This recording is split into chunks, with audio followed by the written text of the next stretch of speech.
So it's over a week old now, but I wanted to go back and revisit the ESPN Top 100. Now, the ESPN Top 100 is a list of the top 100 college football players entering the 2021 season. This came out on August 23rd, and I'll leave a link to it in the description if you want to check it out for yourself, but I wanted to talk about some of the rankings that we have coming out here. I'm going to talk specifically about all the Alabama players on this list because there are plenty of them. We count them right now. You got 4, 5, 6, 7, 8, 9, 10 players. So 10 out of the top 100. 10th the entire list is Alabama players. Now, for reference, Clemson had 7. Actually, yeah, it had 6. It had 6 players on the list. So Clemson had 6. Alabama's got 10. And it starts off with Evan Neal at number 4 overall, number 4 in the entire nation. This guy seems like a top 5 pick in the future in the NFL draft, but we don't really know for sure. There's still a lot he has to prove here in his final year at Alabama. But he's offensive tackle 1, 4th overall in the nation according to the ESPN Top 100. Linebacker, I'm just going to do all the linebackers in a row here because they're going to go out of order. But Will Anderson's the top linebacker they have listed. They have him at 10 on the list. He's linebacker 1 overall. And I have, for comparison, I have down to Christian Harris, who's linebacker 2 on the list at 23 in the nation. And comparing Christian Harris, well, that's Henry To'oTo'o. And he's the third linebacker on the list. So linebacker 3 at number 48. So according to ESPN, Alabama is the top 3 linebackers in all of college football. Now, how you classify linebacker, maybe there's some kind of classification in there. Maybe there's another guy in there that you'd say, oh, technically plays linebacker or whatever. According to ESPN, they have like 3 of the best linebackers in football. That's going to be a very interesting defensive front to keep an eye on. So I've given you all the linebackers. How about the quarterback, Bryce Young? Again, this is a projection-based list for the 2021 season. So it's based a little bit on talent. It's based also on development. So something like we haven't seen a lot from like Bryce Young can't appear on a list like this. Bryce Young is QB 7. He appears at 21. And for reference, JT Daniels is at 24 on the list. So Bryce Young's at 21. John Mechie III, first offensive weapon to come off the board. Wide receiver 4, number 22 overall in the nation. So next closest wide receiver is at 34.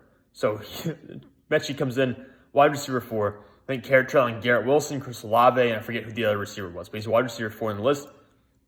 And Christian Harris, next player at 23. Josh Jobe. Josh Jobe they have listed as a defensive back instead of a cornerback. If you count the corner spots, though, he's CB4 ahead of Kaiir Elam, who's number 40 on the list. Josh Jobe being number 38. I kind of disagree with that, but that's ESPN's ranking. There's not much I can do about that. So Josh Jobe, number 38, cornerback 4. Next up, Malachi Moore. I know they put Malachi Moore in that star role, so he's a little bit different. Doesn't have necessarily like a set position. You can't really qualify him as a safety or as a corner necessarily. Be interesting to see what happens to that when he goes to the NFL eventually. See how that all works out. But Malachi Moore would be safety 3 on this board behind, I think he's Tyke Smith and Kyle Hamilton would be the ones that are ahead of him on the board. So he's safety 3, or if you count as a corner, he would be cornerback number 5. So behind Josh Jobe and behind Kaiir Elam, he's right there. Next player we can talk about, well, Henry, we already mentioned him. We already mentioned all the linebackers. Jaleel Billingsley, who's going to be a very interesting case because he's not going to get, apparently, all the starting snaps, according to Nick Saban. Nick Saban seems very against the pre-draft process, against the pre-draft ranks we have for Jaleel Billingsley, ranked as potentially the best, if not the best, tight end in this coming draft class. But he doesn't seem really interested in any of that, so we're not going to see Jaleel Billingsley take all the snaps. I don't even know how many snaps we're going to see him take this year, based on what Nick Saban's been saying so far. But he's number 63 in the list, which again, that high after everything Nick Saban said recently, seems a little bit questionable. But he's tight end 4. Cade Otton of Washington's next closest tight end at 89, I believe. I think Charlie Cloar, Jaden Widermeer, and who else? There's another one I believe who's up there. I should be pretty obvious. The Notre Dame tight end. I can't remember his name now, but the Notre Dame tight end is also ahead of Jaleel Billingsley. Again, could fall off this list entirely based on what Nick Saban saying the offense might run there at Alabama. Last Alabama player on the list, because we already touched on all the linebackers. LeBron Ray, senior defensive lineman. They have him listed specifically as a defensive end. And if you go solely based on the players listed as defensive ends, he's defensive end 6. He's at number 66 on the list. Dante Still, the next closest player, at his position at 72 overall on the list. So there are 10 Alabama players in the top 100, according to ESPN. Do I agree with all the rankings? Certainly not. I think Billingsley could definitely fall quite a bit. I definitely find it highly questionable Alabama is the top 3 linebackers in the country. I just don't think that's accurate. Surely you gotta find one linebacker somewhere else along the line that can break into that group and break it up.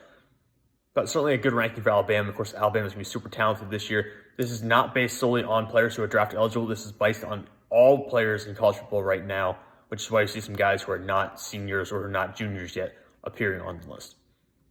So Alabama's set to have a very good season. It'll be very interesting. It's all, to me, riding on Bryce Young, again, who's the 3rd player revealed on this list at number 21. If he doesn't have a good year, I mean, maybe even Georgia. Georgia plays Clemson week 1. If Georgia loses to Clemson week 1 and Alabama loses somewhere down along the line, what happens? What happens then?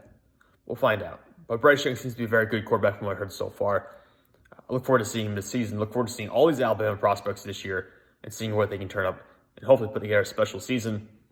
Just one that's hopefully not as special as Clemson's. But anyways, guys, have a good day. You can follow me on Twitter, by the way, at Sam_Teats33 if you have any questions or you want to follow any more of my draft content. I do have a newsletter, by the way, through Substack right now called Sports Talk with Sam Teats. You can go subscribe to that for free. Never miss any of my latest articles, rankings for both the draft, the NFL, NBA, all that kind of content. So thank you for watching, guys. Have a great day. I'll talk to you all later.